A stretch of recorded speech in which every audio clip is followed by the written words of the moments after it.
More than 46 million turkeys are eaten on Thanksgiving every year, and it's time for at least one of them to fight back.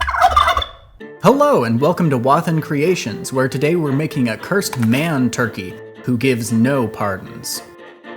Our bird person starts off as a skeleton-shaped twist of armature wire with the chest bulked out in tinfoil and posed into a proper scream of rage. I'm still relatively new to human anatomy, so the musculature took a few different tries, as you can see by the inner abs hidden beneath the outer shell. Basically, my goal here is to add way too much clay, and then slowly carve away and trim down until it starts looking more human-ish. Looking back, there are definitely a few areas where I can improve the anatomy in the future, but this is a bird-person hybrid built to take revenge on the cooks of the world, so proper anatomy isn't exactly the priority here. I wanted to give a big thank you to Art Chong Art's YouTube channel and Patreon for his amazing tutorials and feedback on anatomy and character sculpting, which really helped bring this cursed man turkey to life. If you're into great sculptures and sculpting tutorials, definitely check them out. Link is in the description. With our muscles shaped, we can start whittling them down and smoothing them out so that they don't look so obscenely ridiculous. I wanted to blur the line between realistic muscles and something grown in a lab with way too many antibiotics and hormones. This is definitely not organic turkey. To further confuse the origin story of how he was birthed, I'll give our bird person a belly button. And then make sure his butt cheeks and thighs look excessively polished. Once the body is finished, I'll give it a quick bake, and then get started in on the head.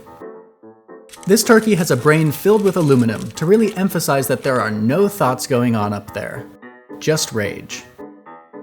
The face took quite a bit of messing around to get right. The whole thing was very much trust the process before it started to look decent.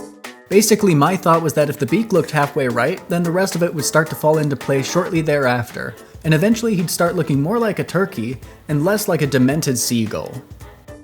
Separating the beak from the face and adding in all the mouthy bits brought me back to when I made my banana goose sculpture, though with way fewer teeth. Thankfully, as far as I know, turkeys don't have teeth, and since I can't be bothered to look it up, I guess I'll just remain blissfully ignorant. A couple pre-baked balls get turned into eyes, and then we can start lumping up the face. Turkey faces are super bumpy and saggy and weird and have this little dangly bit hanging from near the nostrils, topped with a little mound of balls. When I started adding his neck bits, I got the idea to texture them using crumpled aluminum foil to get all the wrinkly skin folds and saggy bits, which worked so well that I decided to carry it on over to the rest of the head. Later on in the painting stage, these creases and folds will capture all of the washes and dry brushing and really help it all come to life. Once that's all done and baked, we're on to the feet. I started off thinking I wanted to make his feet like turkey feet, but I abandoned this after a couple attempts because I couldn't get the talons to look right. So instead I just ended up going with classic human toes, which honestly just add a little bit more to the discomfort of the whole piece.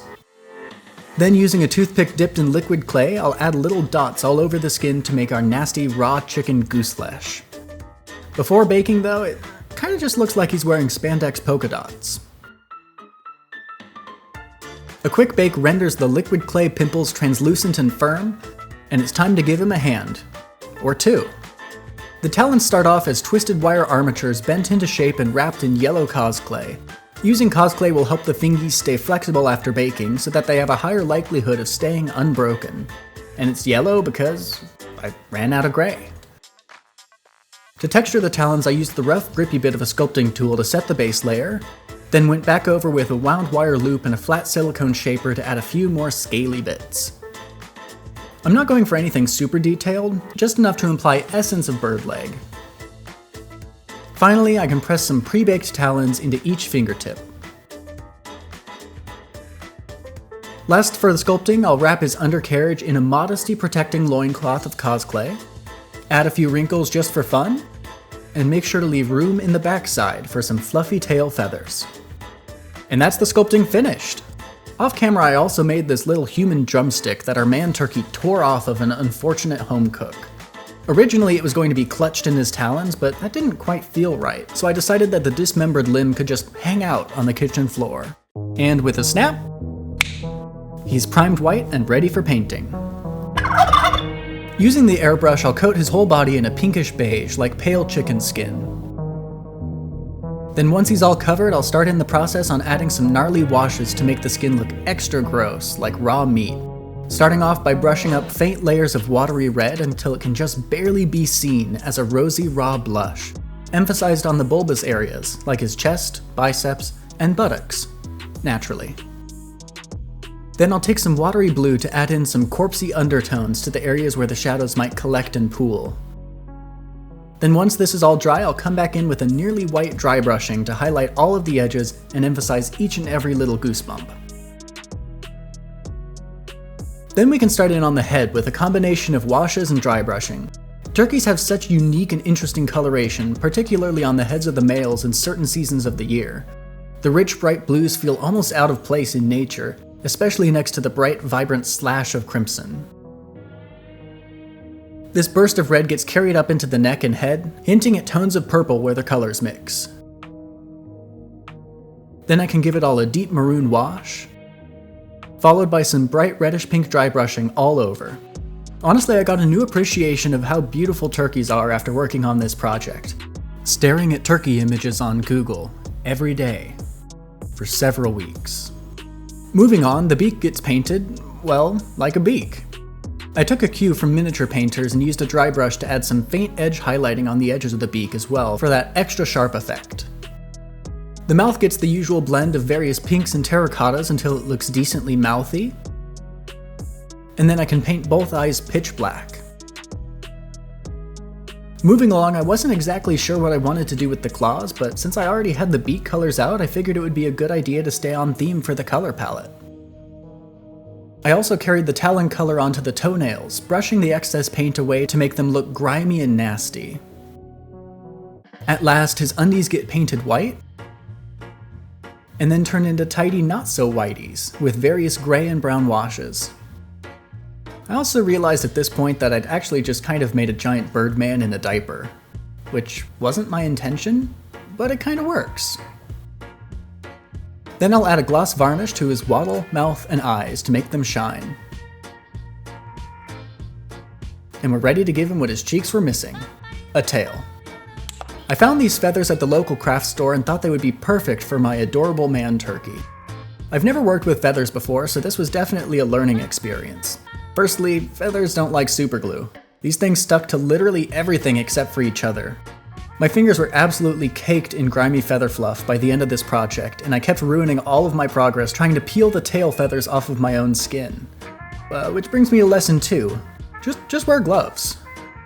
Eventually I was able to peel the feathers off my fingers and get them stuck into place on the Birdman's diaper as his tiny turkey tail. Then just for fun, I took some of the feathery fluff and glued it into his armpits because why not? Look at those feathers blowing in the wind. Glorious. With our Birdman finished, we can get the final pieces ready, starting with his drumstick snack. I decided to make our unfortunate victim wearing blue jeans and brown boots because, well, that's what I was wearing at the time, so I decided to sculpt what I know. Then the raw end of the snapped off leg gets painted with a lovely red, and a little extra splatter for good measure. For the laces, I wanted to try something new, so I took some thread and glued it to each lace hole until I had a fully laced boot, ready for a base to stand on. I've been really into bases made with these round blocks of wood lately, which has absolutely nothing to do with the fact that they were on sale, and I bought an absolutely absurd amount of them. The clay on top is going to be a tiled kitchen floor, so I'll mark out a grid using my ruler as a guide. Then after a quick bake, I'll sand the edges smooth.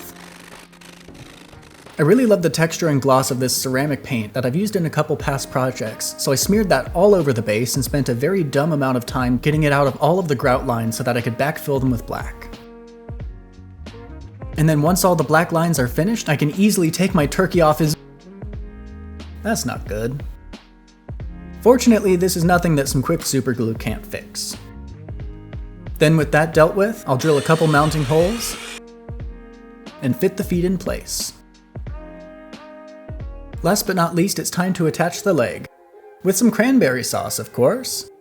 Our homemade sauce is just some red dyed UV resin pooled onto the kitchen floor. Then we can set this poor soul's leg in place. Oof, I know what he's not thankful for.